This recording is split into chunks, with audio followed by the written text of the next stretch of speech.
Manakala kita berbuat baik, manakala kita berbuat amal soleh, manakala kita melakukan aktivitas ketakwaan, maka ada 3 prinsip yang menjadi pijakan sikap mental kita terhadapnya.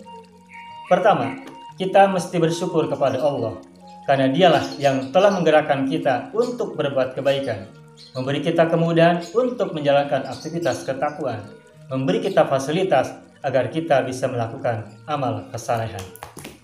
Yang kedua, meskipun kita berbuat baik, kesalehan ataupun ketakwaan, tetapi kita tidak boleh merasa diri sudah jadi orang baik, tidak boleh merasa diri sudah jadi orang bertakwa, tidak boleh merasa diri sudah jadi orang yang suci. Karena sungguh dulu iblis adalah makhluk yang sangat dekat kepada Allah, banyak berbuat baik, banyak beribadah hingga ribuan tahun, tetapi karena dia merasa dirinya lebih baik ketimbang makhluk yang baru diciptakan, Adam alaihissalam, maka ia terlempar dari surga dan terjauhkan dari rahmat Allah Subhanahu wa taala.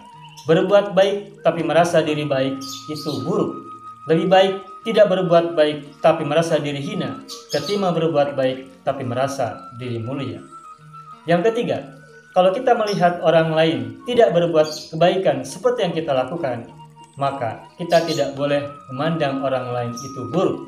Karena boleh jadi kita berbuat baik dan dia tidak melakukannya, mungkin dia melakukan kebaikan yang tidak kita lakukan. Sebaliknya, sekalipun dia berbuat keburukan yang tidak kita lakukan, boleh jadi kita pun berbuat buruk yang dia tidak lakukan.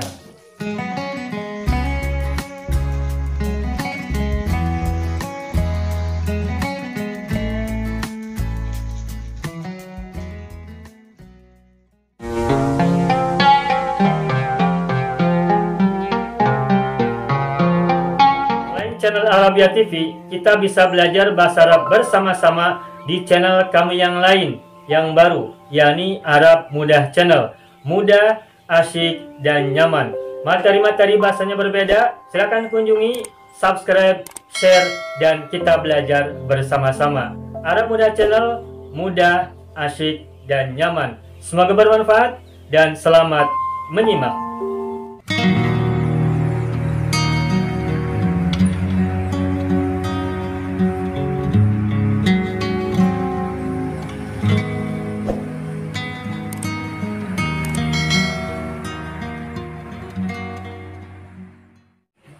Nah, ini saya mau ngasih tahu rahasianya ya. Kenapa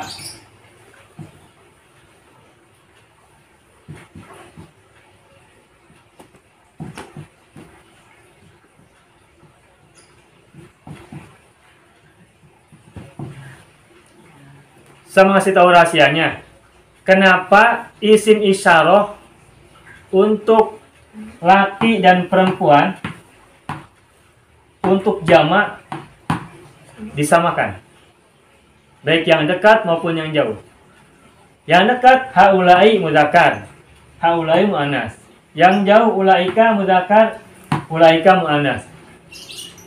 Kenapa isim isyarah untuk jamak, baik yang dekat maupun yang jauh, muzakkar muannasnya disamakan? Muzakkar muannasnya disamakan, tidak dibedakan? Ya nggak susah makanya. Alasannya biar gak susah. Bagus. Bagus. Memang jadi mudah kan? Jadi nggak banyak variasi gitu. Nah, tetapi ada alasan yang lainnya. Karena kalau banyak biasanya bergabung, ada bergabungnya juga. Karena Bu, kalau banyak itu tidak teridentifikasi secara jelas mana laki-laki mana perempuan.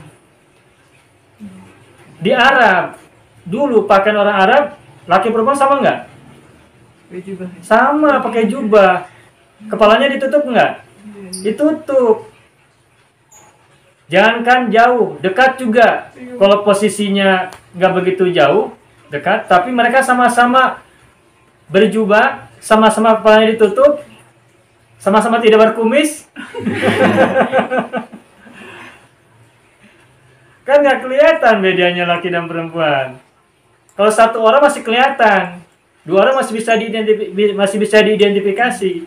Tapi begitu banyak, sama-sama berjubah, sama-sama berkerudung, sama-sama tidak berkumis dan tidak berjenggot, maka nggak bisa dibedain. Karena nggak bisa dibedakan, maka samakan aja kata tunjuknya baik laki maupun perempuan kalau banyak. Ya kenapa di Arab itu dulu ada penanda kalau laki-laki pakai jenggot? Karena untuk menjadi pembeda. Karena di sana sama bajunya, busananya. Dulu, sekarang kan juga orang Arab juga sudah berganti kan. Sebagian ya pakai jas juga atau pakai pakaian yang lain. Jadi gitu. Alasannya adalah kenapa untuk jamak, kata tunjuk jamak baik dekat maupun jauh antara mudzakkar dan muannats tidak dibedakan, karena kalau sudah banyak, sudah jamak, maka tidak bisa diidentifikasi lagi mana perempuan, mana laki-laki, karena kostum yang digunakan sama untuk orang Arab. Karena sama dan nggak bisa diidentifikasi, biar nggak membingungkan, biar mudah ngafalinya juga, makanya disamakan isim isyarah untuk jamak. Begitu. Paham ya? Selesai.